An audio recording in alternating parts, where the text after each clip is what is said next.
Bien-aimés dans le Seigneur, bonjour. Nous sommes lundi 11 janvier 2021 et par la grâce de Dieu, j'ai pu me lever ce matin pour le partage de la parole.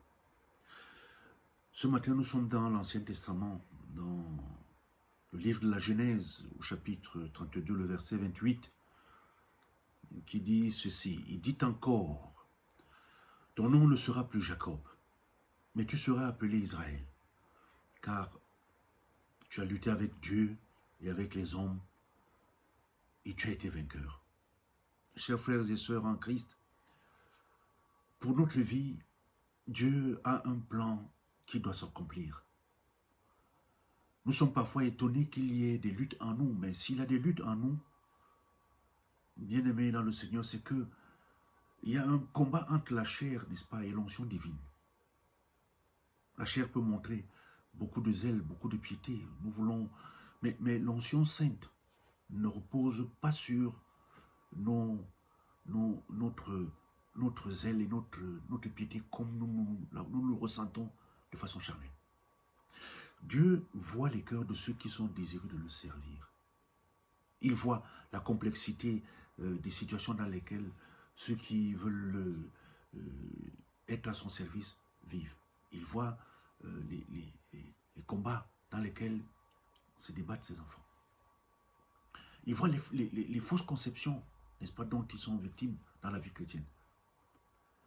Mais sachons une chose, quand nous luttons avec les circonstances, en tant qu'enfants de Dieu dans son champ, il faut que nous sachions que Dieu emploie justement les circonstances. Quand nous luttons avec des hommes, il faut que nous sachions que Dieu, n'est-ce pas, emploie les hommes. Et toute chose concourt au bien de ceux qui aiment Dieu, nous dit la parole. Comme Israël, le peuple d'Israël, nous murmurons contre les rigueurs que nous rencontrons dans la vie. Parce qu'eux, ils rencontraient des rigueurs dans le désert. Nous murmurons, nous aussi, contre les clous, contre les épines, n'est-ce pas, de la croix, qui sont pourtant l'essence même de la vocation. Nous murmurons contre les serviteurs de Dieu. Tout le temps, comme le peuple d'Israël murmurait contre Moïse au désert. Oui, bien aimé. Mais lorsque nous faisons tout ceci, nous ne savons pas que nous luttons avec Dieu lui-même. La lutte de Jacob aurait pu continuer à l'infini. Il avait ses conflits avec son frère. Il y a beaucoup d'autres choses. Mais si Dieu n'était pas intervenu, cette lutte allait continuer. Mais le Seigneur a fait une chose. Il a frappé Jacob, n'est-ce pas, à un endroit stratégique. Il a déboîté l'ange. C'était son peu fort. Comme nous aussi, bien-aimés, les chrétiens, nous avons le siège de notre orgueil, le siège de nos plans diaboliques, le siège de tout ce qui nous égare. Chacun de nous a un siège, chacun de nous a une hanche. Mais quand Dieu frappe sur la hanche, c'est qu'il te désarme pour que tu sois véritablement à son service. Dans notre vie, bien aimé le Seigneur voudrait que la croix de Jésus, ce symbole-là, soit en nous, c'est-à-dire que jusqu'au ciel et en nous, enracinés dans le sol. Comme ça, nous serons totalement disponibles des pieds à la tête, que nous sommes totalement au service de Dieu.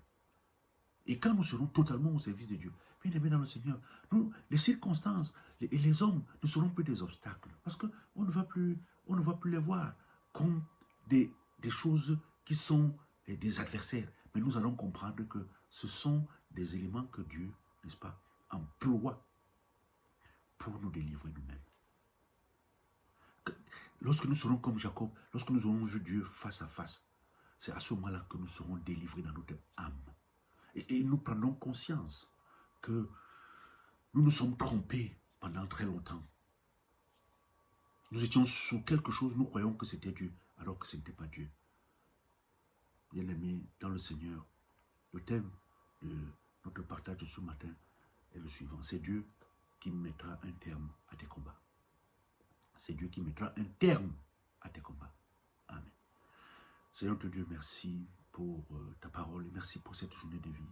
Merci de nous révéler que tu es vraiment le terme de nos difficultés. Tant que nous n'aurons pas vu ta face, nous resterons dans notre agitation et face à l'homme et face aux circonstances de la vie. Viens donc nous délivrer chacun de, ces, de, de ce poids qui nous pèse à travers nos hanches, des boîtes, pour que nous soyons à ton service au nom de Jésus. Amen.